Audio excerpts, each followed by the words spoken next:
I'm sorry, my dear. Did I frighten you?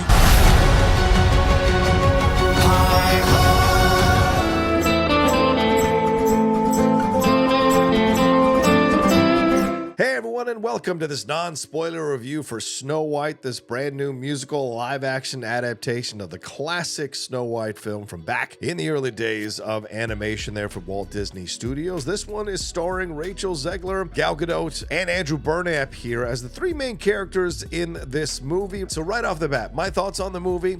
I thought it was fine. I didn't think it was that great. I didn't think it was good. I saw people coming out of the LA premiere saying this is one of the best live action adaptations or the best live action adaptation that Disney has done. And I don't know what movie they saw because it is the movie I saw. This movie had a lot of problems, had a lot of story issues. It rushed to a lot of the emotional moments and just basically said to you, believe what's happening, take it as we presented it to you and move on. And there isn't enough magic here. There isn't enough of an investment emotionally for you in this movie that I think is a bit of a letdown for the film. Rachel Zegler, I think, does a fantastic job here as Snow White. Is it all the way great? No, I don't think it is. She's still coming along as an actress. There are moments where she plays Snow White a little too doe-eyed and does a lot of microfacial emotions to everything, which really looks to me as an actor watching another actor that she's trying to play the emotion of the scene and not really living in the emotion of the scene. But her songs are fantastic. The emotion she brings to the songs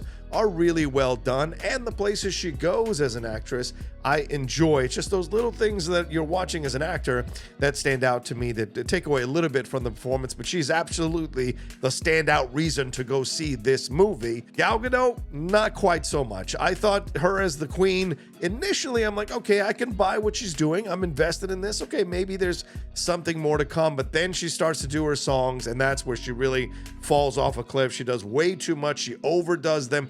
And this is the problem sometimes with Gal Gadot. If she doesn't have a good director to guide her into the right places, the cracks in her ability as an actress are going to show, and they certainly show in this movie. Ironically, she's actually better under the makeup when she's the older witch than when she's the younger witch. And that may be a fault of the story, because again, the story doesn't give you enough to invest in terms of the battle between Snow White and the Queen.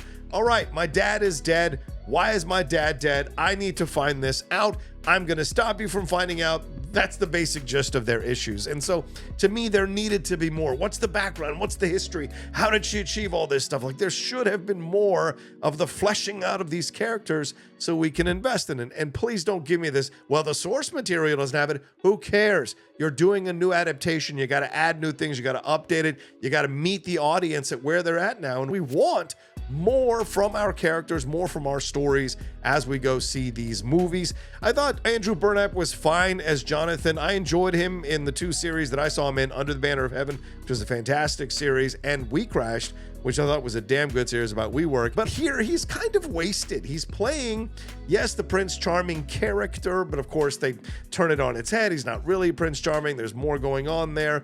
And they do have a romance, but he's kind of just thrown in and has the couple of songs and has the moments that he's supposed to play. And look, he plays them as an actor. He hits the beats he's supposed to hit, but they just don't have the magic. They rush the romance along between Snow White and him to the point where you're like, wait, why are they getting together again? This doesn't make any sense. And another thing about the film, though, that was a little frustrating for me too, is we had all this controversy around Rachel Zegler and around Gal Gadot and the approach that they were taking with this film, which is like, this is going to be a girl boss movie where she's not waiting around for a prince. She's not doing all this. She's got an agency and she's doing her own thing. Yet the entire film is her trying to find a man, which is her dad, being helped by a man, which is Jonathan and his team of bandits, which I think has a couple of women, but they hardly get any lines, if any lines at all, and then 7 male dwarfs. So a lot of men are helping her to achieve this thing, and yet this is supposed to be some girl boss kind of effort. It really is a bit of a letdown by the time you get to the finale. The final confrontation is a bit of a so to me, this is what takes away from the film. Now, the songs, though, I think a lot of the new songs worked for me. There's one that's a really on-the-nose song about privilege and problems and whatever that I thought was a bit ridiculous, but a lot of the other stuff really worked, and the romantic song between Jonathan and Snow White was really sweet, and I bought into that. Now, as far as the CGI, I liked it. I thought the dwarves worked actually really well in the movie. I actually wanted more with the dwarves.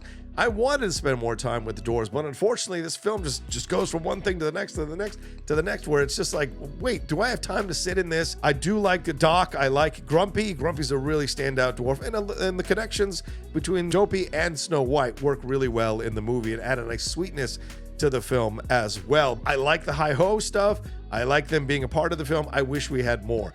The weird thing is the bandits. The bandits are such a useless part of the movie. They are given almost no names, no connection, nothing other than these are the bandits fighting with Jonathan for the king. And it's like, it seems to me, at least from speaking to a couple other people, that the bandits were going to be the dwarves.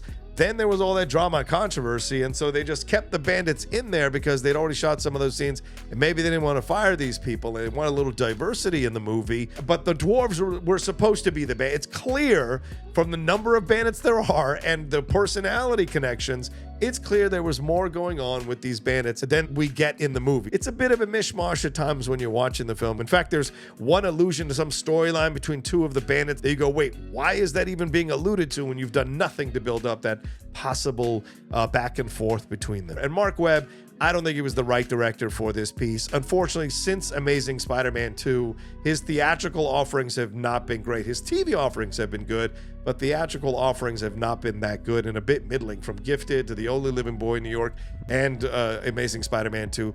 And this one, and not quite there. There's not enough magic here. There's not enough joy. There's not enough of it going on for me personally. I give it 2.5 cowboy hats out of 5. I expected so much more out of this, but really it was Rachel Zegler who saves the day throughout this movie as she's up and coming as an actress and getting better and better in every single thing you see her in. But Gal Gadot takes a lot away from the film. The stories and the story beats rather, and the way they place things just doesn't work for me. Things are presented and there's just not enough emotion, not enough investment, not enough time taken to give you the groundwork for all of this stuff and the foundational stuff for all this, so you can be totally dialed in to what's happening and you can be cheering for her by the end of the movie. But some of the people who were at the screening with me were clapping by the end of the movie. So some of you all may enjoy the film. Your kids might enjoy the film.